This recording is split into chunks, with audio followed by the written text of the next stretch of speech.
Let's venture back down TurboView's memory lane with a little R&R. Hey everybody, welcome back to another random rerun as we take a quick look at a TurboGrafx title we reviewed over a dozen years ago. This time it's the slick little action game called Ninja Spirit, originally TurboView's episode number 32 from December of 2009. Wow, time certainly flies. Ninja Spirit was originally a 1988 arcade title by Irem, which I personally had no experience with. While it was ported to many different platforms after the fact, it appears the TurboGrafx version is probably the most well-known to us in America. And well, that would definitely be the case for me. Ninja Spirit is one of those games that creates a nice rippling of nostalgia for me whenever I see it. Before I even owned a TurboGrafx 16, this early release for the console always stood out for me. I mean, it just looked cool, plus it was a ninja game, so there's a win right there. The large size of the very first end boss left an imprint. I remember seeing the game demonstrated at a Radio Shack near me, and this fact stood out. Plus, just looking at the box back was intriguing. You know, by flipping up the printout cards Toys R Us used in their gaming section. I knew that if I ever got this console, I wanted this game. However, I ended up not getting Ninja Spirit right away because I had a tough time finding it. Instead, I received it as the pack-in game with my Turbo Duo, a console I bought as sort of a backup to my TurboGrafx. The game was one of a few games you could get with the Duo, and so I lucked out. And I ended up getting a regular version of the game used many years later, so I got a double dose of Ninja Spirit.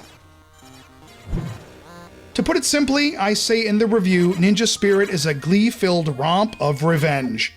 You play as Moonlight, who was raised in the ways of the ninja. And now he'll use this training to get revenge on whoever or whatever was responsible for killing his father. As Stallone would say, track 'em, find 'em, kill 'em. Works for me. Moonlight's attacks and movements are all quick and really fun. I love me some Flame Shield and the use of alter egos as you go around killing off anything you can. In fact, the controls here are simple pick up and play and very solid.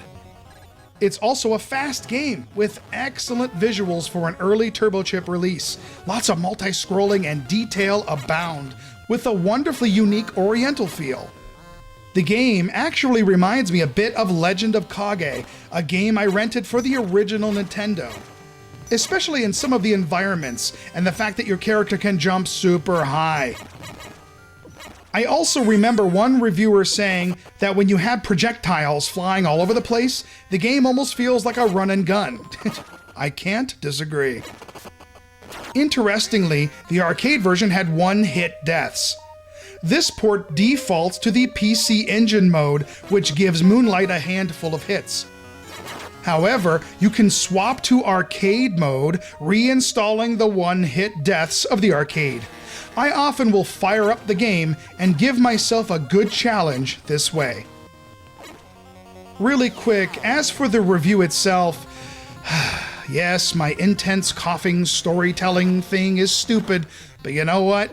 As the title of my first book will say, welcome to me. There's a quick look back at Ninja Spirit. We are going to roll the original review next, so give it a look if you're interested. And with that, I'll see you all on the next random rerun. Take care.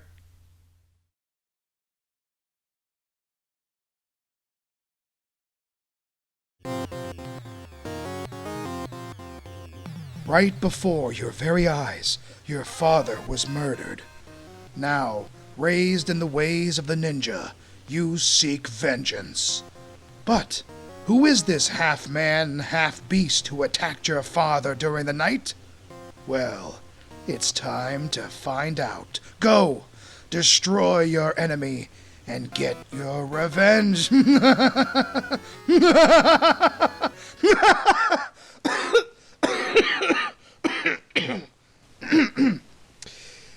Well, that is the paraphrased story of Ninja Spirit, the slick side-scrolling action game released in the early years of the TurboGrafx 16.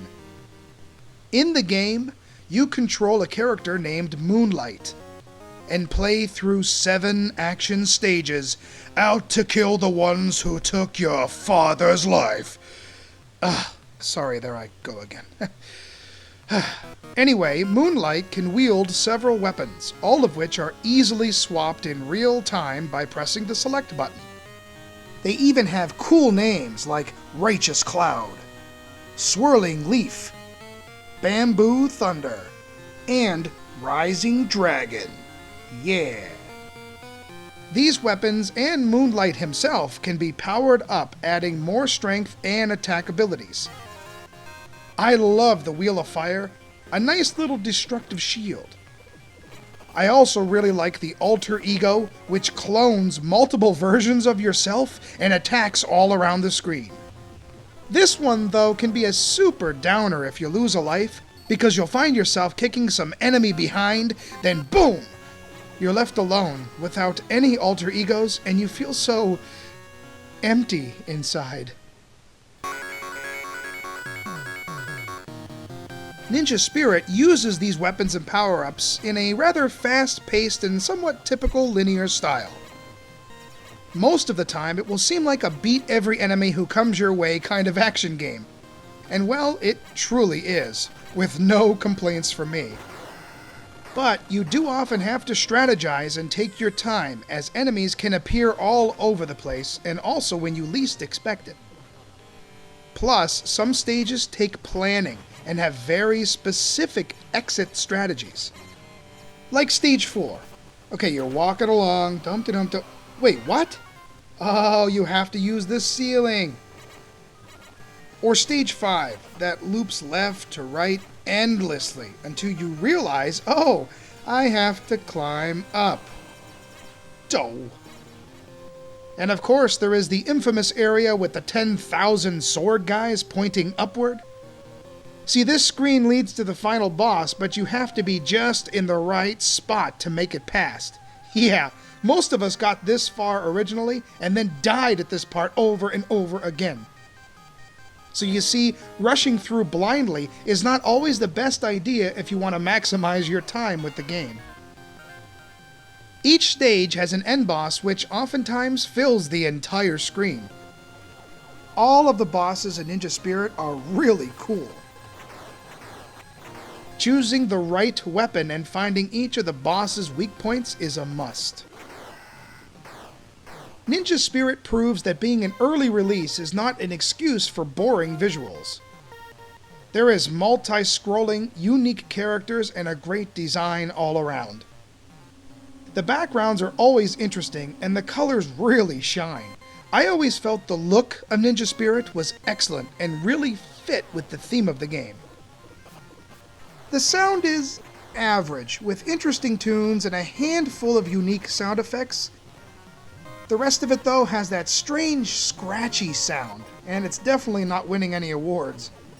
But it's fine, and nothing really stands out as a terrible distraction. Ninja Spirit raises the bar once again with its controls, which are pretty much spot on. Everything is pretty seamless. Moonlight jumps around with ease and attacks well. Switching weapons mid-game is a breeze. Now, Ninja Spirit is not without its flaws. The game does exhibit some slowdown and flicker, which can really be distracting in tense situations. The game also has unlimited continues, and even though there are some very tricky parts and you will have to play some of the stages numerous times, the game can be beaten in one pass with a little patience. There are a couple of different options you can choose. There is a 2-player mode with a one-person plays then the other person plays format, but it is not co-op, so it's not really that exciting. The PC Engine mode is the default setting, which gives your character 5 total hits. But selecting the arcade mode, well, let's just say you're only given one hit before you die. Yeah, notice no health meter at the top right? Yikes. Often this doesn't even matter because some enemies can kill you with one hit anyway. The options screen also has a sound and music test with a pretty unique interface. While the extra options do not add a ton of replay value, they do offer some unique and fun variations. Thankfully, even without them, Ninja Spirit is a lot of fun to play, and one giant glee-filled romp of revenge.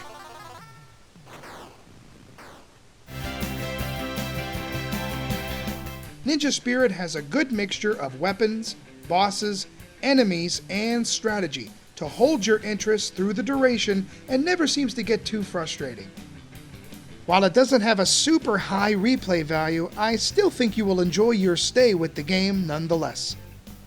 It is a lot of fun to play if you enjoy these kinds of things, and I definitely recommend it.